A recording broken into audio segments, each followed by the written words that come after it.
In this video, we're going to be taking a look at a tip that will change the way you play Red Dead Online forever. That is, until Rockstar finds some way to patch it. The tip is how to auto-run a wagon. Now, it's always been a big source of frustration to me that it's not possible to auto-run a wagon in the same way that you're able to auto-run a horse, just by going into cinematic mode, double tapping X, and away you go. Your horse is auto-running. That is such a useful feature, but it's not possible on wagons. That is, not in the traditional sense. The way I saw it was that auto-running a wagon would make things like the trader and Moonshiner deliveries a lot easier, so Rockstar would prefer you to actually sit there engaging with the game. At least that's my theory. Well, I've always been a big believer in AFK playing, that is, to put as little effort into the game as possible, but reap the same rewards as an active, engaged player. After all, Bill Gates once said he would always hire a lazy person to do a difficult job. Why? Because a lazy person will find an easy way to do it.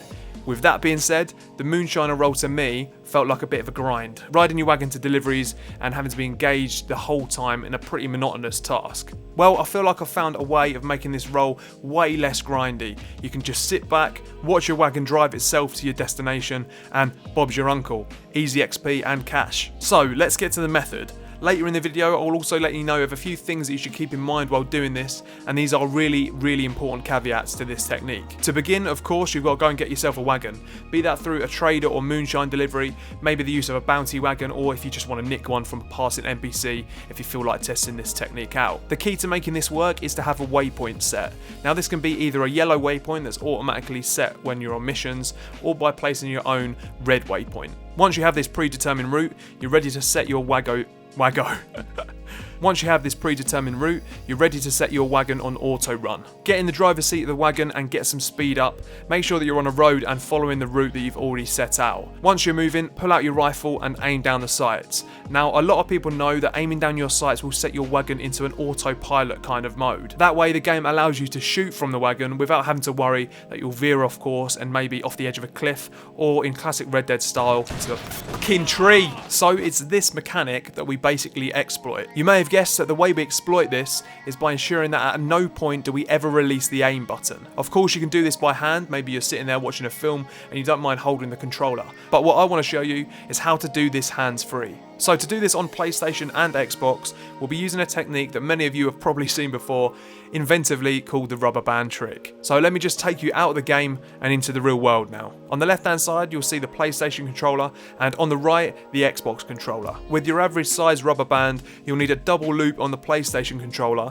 and on the Xbox, depending on the size of your band of course, you should only need one. The best way I've found to do this is to go vertically up the controller as you hold it. That way the pressure is pulling R2 or RT inwards. Note though that on the Xbox controller, it's worth going away from the analog, as the band can block you using the analog stick properly. So to cover the whole technique from start to finish very briefly, step 1, get your wagon or a mission with the wagon ready to go.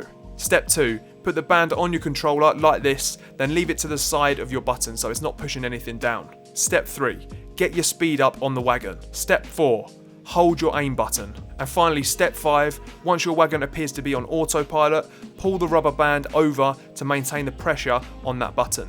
And there you have it, your wagon will now auto-ride its way to your destination. Of course, you don't need a rubber band knocking about to do this. You can use other things, maybe bits of string or a hairband, or you could even find a way of angling your controller with weight on it to keep that button pressed down. For PC users, there's a whole host of ways that you can do this, from key mapping to maybe even using the rubber band trick.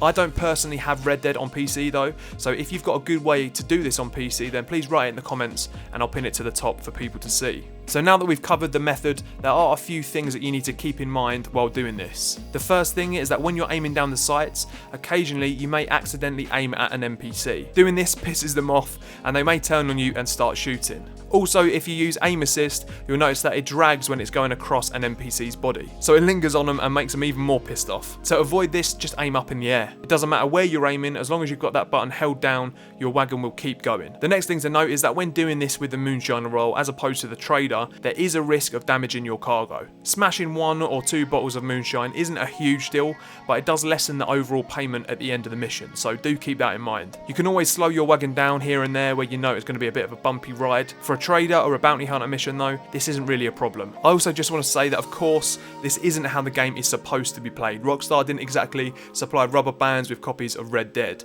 but as there aren't really any real victims of doing this, I personally don't see a problem with it. You might disagree though, and let me know if that's the case. For me, it's not like doing this in showdown modes or races just to keep your character from getting kicked while gaining passive XP. Methods like that negatively impact your team, as obviously that's a wasted space on the team, or wasted time for other players who are just sat there after their race watching your character ride in circles. I do appreciate this isn't for everyone, and you may not be interested in doing this whatsoever, but for those of you that are, good luck with it, and let me know how it goes. And for anyone who definitely won't be doing this, let me know as well. As I've said, I'm interested in hearing your thoughts on methods like this. For anyone who's looking for a channel that has pure gameplay only, with various different games and storylines being featured, then I've just launched a second channel that is purely gameplay with no commentary of all sorts of games, not just Red Dead. So if you're interested in that sort of thing, or you just feel like supporting me here on YouTube, it would mean a lot if you head over there and subscribe. For now though, thanks for watching.